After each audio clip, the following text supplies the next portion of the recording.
Hello, everyone, and a warm welcome to the Conscious Eating Evolution series. I'm Karina, your Conscious Eating Catalyst, and I have created this series to give you a more holistic overview around the transformative power of food so you feel more enabled and empowered to make healthier and more mindful choices for yourself and this planet. And in today's last interview of this series, I have an incredible, fun, exciting, inspiring guest. It's Dr. Michael Greger, a founding member and fellow of the American College of Lifestyle Medicine, a physician, New York Times bestselling author, and internationally recognized speaker on nutrition, food safety, and public health issues. His latest book, How Not to Die, became an instant New York Times bestseller. He has videos on more than 2,000 health topics freely available at nutritionfacts.org, with new videos and articles uploaded every day. A warm welcome from my side. I'm so happy and grateful to have you here today. I'm so glad to be here. Yes. So for those who might not know you yet, can you give us a brief insight on why you are so passionate or how you became so passionate about lifestyle medicine? Oh, it actually all started with my grandma. Actually, I was just a kid when my grandma was sent home in a wheelchair to die. She had end-stage heart disease. She already had so many bypass surgeries, basically run out of plumbing at some point, confined in a wheelchair, crushing chest pain. Her life was over at age 65. But then she heard about this guy, Nathan Pritikin, one of our early lifestyle medicine pioneers. And what happened next is actually detailed in Pritikin's biography. It talks about Frances Greger, my grandmother. They wheeled her in, and she walked out. In fact, in a few weeks, she was walking 10 miles a day. She was given her medical death sentence at age 65, but thanks to a healthy diet, was able to enjoy another 31 years on this planet until age 96. To continue to enjoy her 6 grandkids, including me. So that's why I went into medicine. That's why I started nutritionfacts.org. That's why I practice lifestyle medicine. That's why, all the proceeds from all the sales of my books, like How Not to Die, are all donated to charity. I just want to do for everyone's family what Pritikin did for my family. So hearing that, but in general, how much choice do we actually have in regarding to our health? We have tremendous power over our health, destiny, and longevity. The vast majority of premature death and disability is preventable with a healthy enough diet and lifestyle. And so you're a big proponent of a whole foods plant-based diet.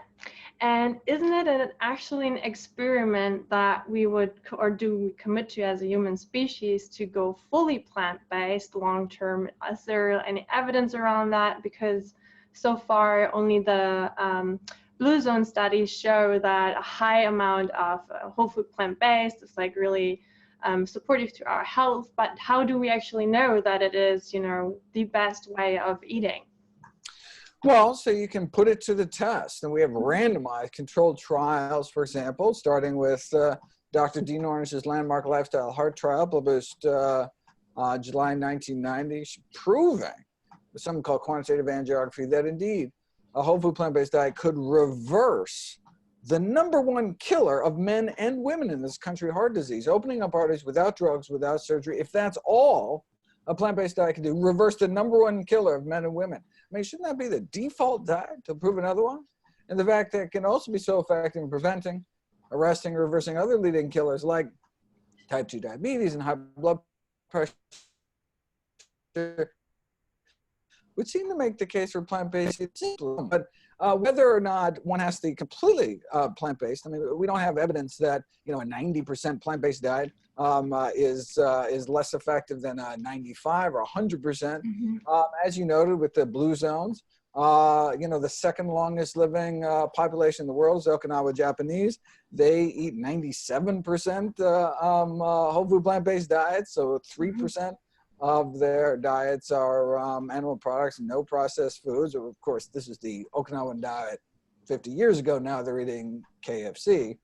But the longest living population, the only ones to beat out the Okinawa Japanese, and these are other Blue Zones are historical. There's only one Blue Zone that actually continues to this day, and that's the Loma Linda 7-day Adventist vegetarians that beat out everyone in terms of longevity, and they actually continue to exist.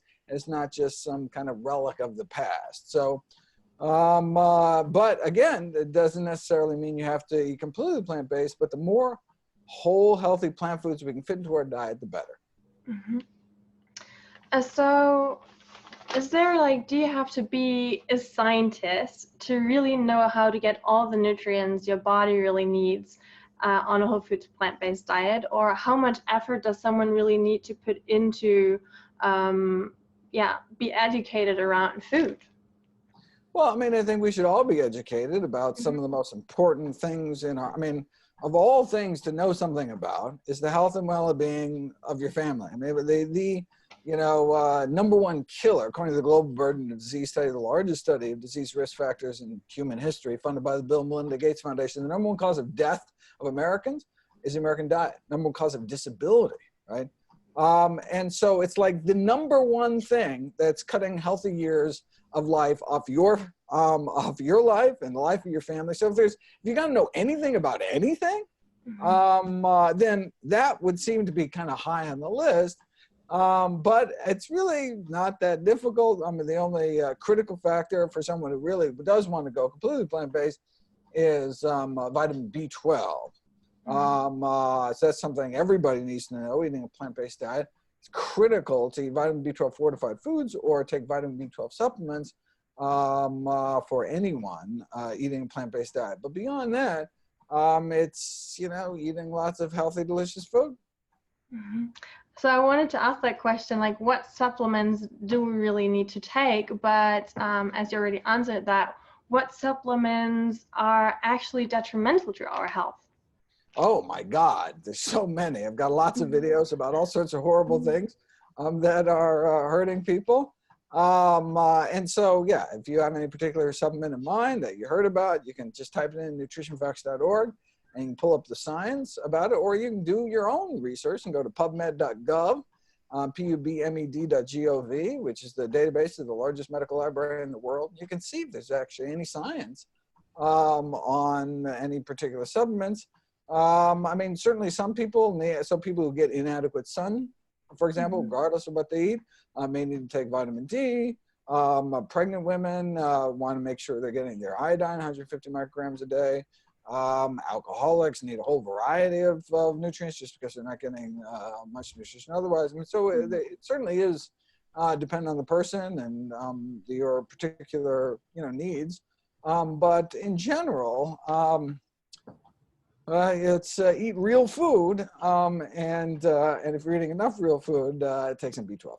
Okay, awesome. So there's so much controversy about soy. Is it really controversial? Can you like illuminate soy and hormones a little bit? Oh, I mean, it's a manufactured controversy. There's really, if you look at the peer-reviewed scientific literature, there's really very little controversy at all. I mean, when people hear soy and they hear that it contains phytoestrogens, that concerns them because they think, estrogen receptor positive breast cancer is something that responds to estrogen. Maybe I don't want to take estrogenic, compounds. Or certainly we know about the detriment of hormone replacement therapy like Premarin. That was people taking horse estrogens, and that did end up causing problems. And so I certainly understand the logic, but it turns out that the soy phytoestrogens, these isoflavones, are what are called selective estrogen receptor modulators, meaning they have pro-estrogenic effects on some tissues of the body. So for example, decreases menopausal hot flash symptoms. That's a pro-estrogenic effect. Strengthens bone, that's a pro-estrogenic effect, but on other tissues actually has an anti-estrogenic effect, for example, breast tissue. And so women, for example, breast cancer survivors, now they've done studies on thousands of breast cancer survivors, those that eat soy live significantly longer and have lower cancer recurrence rates, significantly less likely the cancer coming back, and that's an anti-estrogenic effect, and that's whether you have estrogen receptor positive or negative breast cancer, whether you're on tamoxifen or not. So soy is not just neutral, not harmful, but actually beneficial in breast cancer patients, and even more importantly, to prevent breast cancer in the first place, particularly adolescent consumption of soy associated with between 30 and 50% less risk of breast cancer later in life. So I encourage people to eat soy. If they're not going to eat soy, any kind of legume, beans, split peas, chickpea, or lentil, should certainly fit into your daily diet. Awesome. So what actually is the problem with high amounts of saturated fats? Oh, well, the biggest problem is the number one killer of human beings in this country. So heart disease. So by eating saturated fat, it increases the level of cholesterol in our bloodstream, so-called LDL cholesterol, bad cholesterol, which is primary risk factor for the leading killer in the United States of both men and women. So anything that raises our cholesterol, anything containing saturated fat, we want to avoid. So the three major sources of saturated fat are meat, dairy, and processed junk, which tends to have these tropical oils like coconut oil, palm kernel oil, that raise our cholesterol. And so by eliminating those, as well as trans fats and dietary cholesterol, we should be able to bring our cholesterol down to a level where essentially don't have to worry about heart disease. I mean, you still get hit by a bus or something, but we can scratch that off the list in terms of a cause of death, but that'd be very difficult to do for most people if they continue to eat sources of saturated fat. And it's not just animal foods, but coconut oil as well. Again, these tropical oils, high in saturated fat. So I encourage people to lower their intake of those as well. Mm-hmm. Like there are certain nuts as well that are higher in saturated fats. Should they be avoided as well, or is that not as such? No, so nut consumption is not only just associated with significant increase in lifespan and lower risk of cardiovascular disease, but there's actually randomized controlled studies like the Predimed study where thousands of individuals were randomized to get nuts in the mail every week or not. And those who ate more nuts because of it had half the risk of stroke over the next 3-4 years. And so by eating about an ounce of nuts a day, you can cut your stroke risk in half. You can flip that around, say not eating nuts doubles your stroke risk, which is equivalent to say. And so whatever saturated fat is found naturally in nuts is counterbalanced by the fiber, the plant protein, all the other wonderful things in nuts. And so one just has to worry about the concentrated sources of saturated fat, meat, dairy, and processed junk. Okay. And so can you actually overeat on nuts as well, like in a way of too much fats? Oh, as long as you're eating, the most important thing is not the amount, but the source. So I encourage people to stick to whole food sources of everything, whole food sources of carbohydrates, whole food sources of fats, whole food sources of protein. And so if you're getting your fat from nuts, seeds, avocados, nut butters, seed butters, then you can eat a high-fat, healthy diet, you can eat a low-fat, healthy diet. The important thing is that you're getting it from real food. Awesome. So what is the highest source of omega-3s from your perspective, and why is the ratio between omega-3s and 6s so important, the right ratio? So omega-3 fatty acids, so they're essential fats, just like they're vitamins, for example. If you don't have vitamins, your body doesn't make them. You need to actually get them in your diet. There are essential fats that your body doesn't make, and you actually have to get in your diet. Omega-3s and omega-6s. Omega-6s are kind of everywhere in the food supply, but omega-3s are only found in certain foods, and so if you don't get enough, you may get suboptimal intake. The healthiest sources of omega-3s are plant-based sources, so flax seeds, chia seeds, hemp seeds, there's a little bit in dark green leafy vegetables, walnuts, a good source. So that's part of the reason why I recommend my daily dozen of all the healthiest of healthy foods to fit into your daily routine, a tablespoon of ground flax seeds every day. That's also partly because of the lignans in there, which have cancer-fighting properties, but also to get it 2 grams or so of ALA, alpha-linolenic acid, one of the omega-3s, which is, as I said, critically important. And in terms of your ratio of omega-6s to omega-3s, if you eat a lot of, you can eat all the flax seeds you want, but if you eat a lot of junky oils like cottonseed oil, so, junk food containing cottonseed oil, sunflower oil, safflower oil, corn oil, You can, they have so many omega-6s that actually competes for the enzyme that elongates those short chain omega-3 fatty acids in flax seeds, for example, into those long chain omega-3s, so EPA and DHA, which is so important for brain health. You know, it may not be enough. Now, if you take preformed EPA DHA, like you can get a capsule of algae-based DHA, for example, then it doesn't really matter what your omega-6 and omega-3 ratio is because you don't need to create it. You're taking it preformed into your diet. Mm-hmm. A lot of those supplements actually contain sunflower oil. Is that like conflicting actually with the DHA Oh, inside? but I mean, again, it doesn't matter. I mean, you could chug sunflower oil because you're getting preformed DHA, and it's just a trivial amount. Okay, awesome. So what is the problem with animal-based, like with animal products?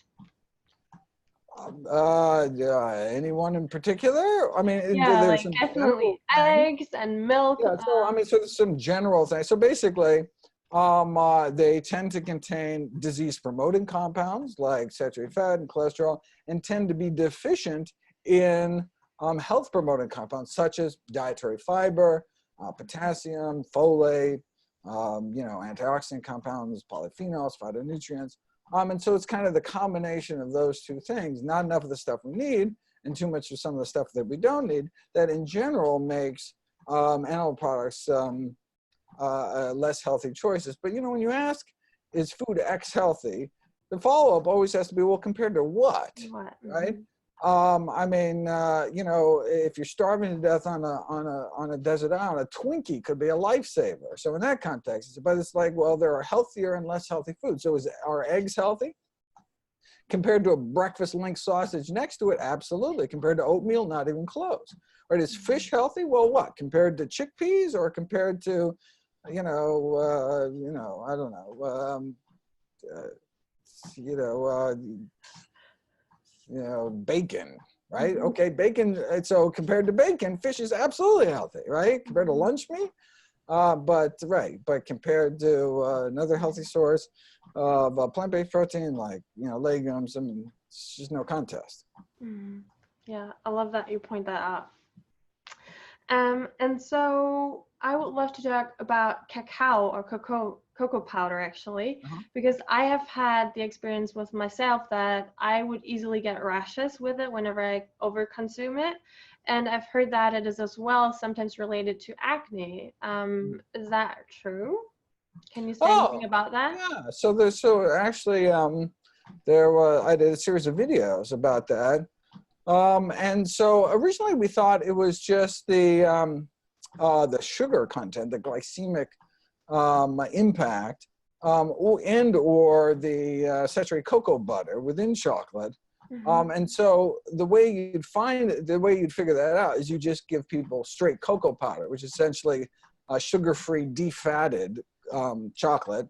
And they did it. They gave people little capsules of cocoa powder versus placebos, which without cocoa powder, and you could actually see an increase in acne with the cocoa powder. So it's not the fat, not the sugar, something in cocoa that does increase one's risk of acne. If you don't have acne problems, I wouldn't worry about it. Cocoa powder is just super healthy for you, packed with antioxidants, etc. But if you have acne problems, cutting out cocoa may help. Okay, so only shouldn't be the best choice for those who do suffer from acne. Well, you can do an experiment on yourself. I mean, so you cut out cocoa for a couple of weeks, see what happens. If your acne doesn't get any better, well, then it probably didn't have anything to do with it. Awesome. Okay. Should we raise children on a whole foods plant-based diet? I mean, that's equivalent to asking, should we raise children on a healthy diet? Should we raise children to not smoke? Should we raise children to wear their seatbelts? I mean, these are just common sense. You know, I mean, it's like if you look at Dr. Benjamin Spock, you know, probably the most esteemed pediatrician of all time, wrote probably the second best-selling book, second only to the Bible, Child and Baby Care. In his 7th edition, the last one he wrote before he died in his 90s, he recommended that all children be raised on a plant-based diet, 0 exposure to meat and dairy. He did that because he saw what all the grandparents were dying from, saw this burgeoning childhood obesity epidemic. Of course, we should feed kids the healthiest possible foods out there. Now, having said that, obviously when they're small, have a small stomach volume, and so may not be able to fit enough.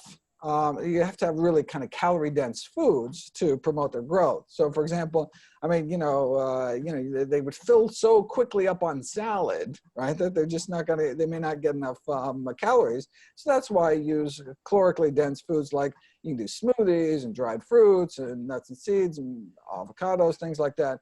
Pack a lot of calories into a small space to support their growth. Mm-hmm.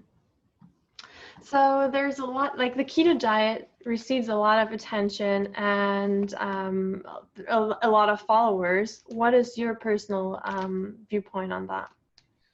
Well, I mean, we've been there, done that. So this first, since the mid, 1800s, right? I mean, I first appeared and comes back every few decades, came back in the 70s, came back with Atkins. And now it's just back. I mean, it's over and over again. Why? Because of the billion-dollar diet gimmick, and that's water weight loss, right? So if you go on a ketogenic diet, you can lose, 4 pounds in the first week. And so people have been dieting all their lives. They've never lost 4 pounds a week. That's amazing. But what actually happening, if you do measurements, is the scale is lying to you. You scale, not only are you losing just water weight, you're actually impairing your body's ability to lose body fat. You actually slow down your rate of body fat loss on a ketogenic diet. Same thing happens when you fast, and it's because your body starts cannibalizing your protein, cannibalizing your musculature to create sugar for the brain when you're not eating your body's preferred fuel, carbohydrates. So you're actually slowing body fat loss, but on the scale, it looks like it's stupendously successful. But what's actually happening in your body tells the real story. So there's one question that I would love to ask you as well. Is there actually, from your perspective, do we need somewhere more information regarding nutrition, or are we really well backed up with what we know about what foods to eat and what not to eat? I mean, not another penny needs to be spent to wipe out 80% of chronic lifestyle disease. I mean, there's certain unanswered research questions for tweaks here and there, but I mean, we really have the basics to wipe out, to save literally hundreds of thousands of lives every year in the United States. And there's this manufactured confusion about nutrition. I mean, you look at the news, and one day coffee's good for you, one day coffee's bad. I mean, people just kind of throw up their hands in the air and eat whatever's put in front of them, which is exactly what the industry wants. Whereas there's real scientific consensus going back decades in the peer-reviewed medical literature about the core elements of healthy living.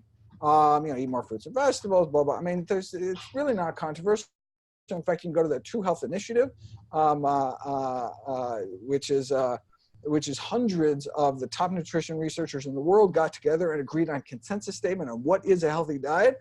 And you can see there really isn't any, there's really not much controversy around the core elements of healthy eating, and we should stick to that. I mean, I'm a research nerd, so I always love seeing more research. But in terms of living a long, healthy life, we have enough to do that. Mm-hmm. And so why is it so then that it's yet not the default diet? Oh, well, I mean, people choose food based on primarily taste, cost, convenience. And so, if the industry can give you Fruit Loops or can give you anything that's hyper fatty, hyper salty, hyper sweet, I mean, that really, hooks into our evolutionary drives.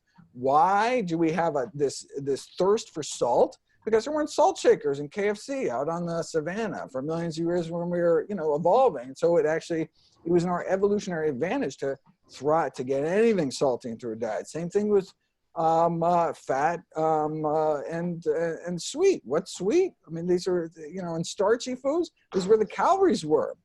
We evolved in a context of scarcity. And so craving these foods was in our best interest so we didn't die of famine. But now, plunk us down into Wonder Bread bologna country, And now those same evolutionary drives we are being manipulated by the food industry to, you know, latch into those same drives and say, oh, well, you know, yeah, people will eat a sweet potato, but if we just extract out the sugar and give you candy, we'll make more money and it'll be cheaper for us. I mean, fruits and vegetables make nobody money, right? Because they're perishable. They go bad. You want something like a Twinkie that sits on the shelves for a couple of weeks. And so it turns out that the profit motive and unhealthy food goes together. It's not like the CEO of Coca-Cola wants to make kids obese and die of diabetes. They just want to make their stockholders happy. How do you make stockholders happy? You sell sugar water for $2 a bottle, and it costs you a few cents to make. And so it's just the economic incentives are for people to eat crap. And we have these biological drives that push us in that direction. But we can say, you know, we can kind of, take back our health, reclaim the health and well-being of our family by using science to guide us.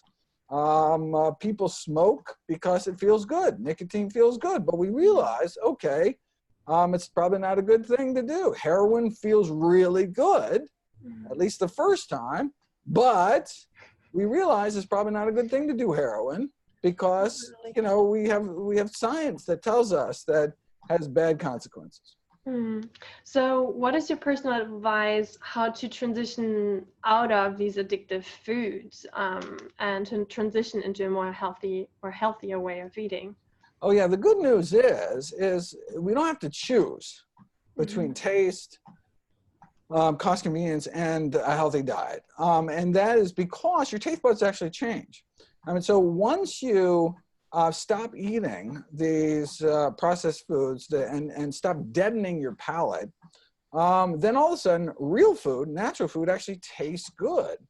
So for example, the ripest peach in the world would taste sour after a bowl of Fruit Loops, but if you stop eating sugar, and they've done studies on stop eating sugar, stop eating fat, stop eating salt, your taste buds change. So you have people salt soup to taste, and then put them on a low salt diet for 6 weeks, have them come back and salt soup to taste again, and they actually prefer less salt. You give them the soup that they originally liked, and it's too salty. They actually prefer less salted soup.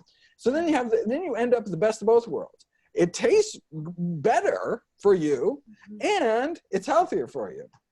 And you get to a point where, like, corn on the cob is delicious without the butter and salt. And like for most people, that's just unthinkable. But you actually get to a point where it's like, oh, it's just too salty. It's just too greasy. And you actually crave really healthy foods, just like eating a sweet potato with a little cinnamon on it. I mean, it's craveably delicious. Whereas before, if you'd been eating donuts, I mean, it just wouldn't do much for you, but you just got to give it a few weeks. But then, try it as like a free sample, like a test trial, right? I mean, so don't think, oh my God, I'm never going to eat, pepperoni pizza again. Think, no, look, for 3 weeks, I cannot eat pepperoni pizza, right? Give it 3 weeks, dive in. There's a wonderful resource called the 21-Day Kickstart. Go to 21daykickstart.org. It's run by the Physicians Committee for Responsible Medicine. It's completely free. Hundreds of thousands of people have done it. It starts at the first of every month. You do it as kind of a social media support group. You get daily tips and recipes and everything. And it's basically just like, look, give us 3 weeks. And then 3 weeks, then make your own mind up. See how your body feels.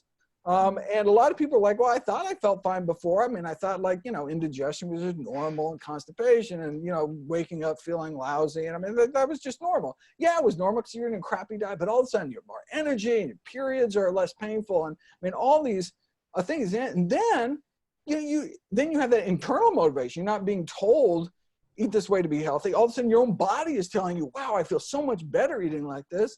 And then even if you do start going back to eating crappy, in the back of your mind, you can always improve how you by eating healthier. Awesome. So my last question for you that I'm asking everyone here on the summit is, what is your personal message of hope to the audience, if you have one? The hope is that we have tremendous power over our health destiny and longevity. The power is at the tip of our fork. of the vast majority of premature death and disability is preventable, completely preventable, with healthy enough plant-based diet and other lifestyle changes. And so that's fantastic news. And so we just have to educate ourselves and put it into practice. Mm. Thank you so much for your precious time. I know you're always tight on schedule. And yeah, thank you all for, and of course as well, for being such a powerful force of change in the world, and, you know, bringing out this great knowledge to the people so they can reclaim their power and take charge of their health again. Fantastic. And yes. Keep up the good work yourself. Yes. Thank you all for watching and joining. And please, please, please stay in touch. And yeah, take care of your health, right? Bye. Bye.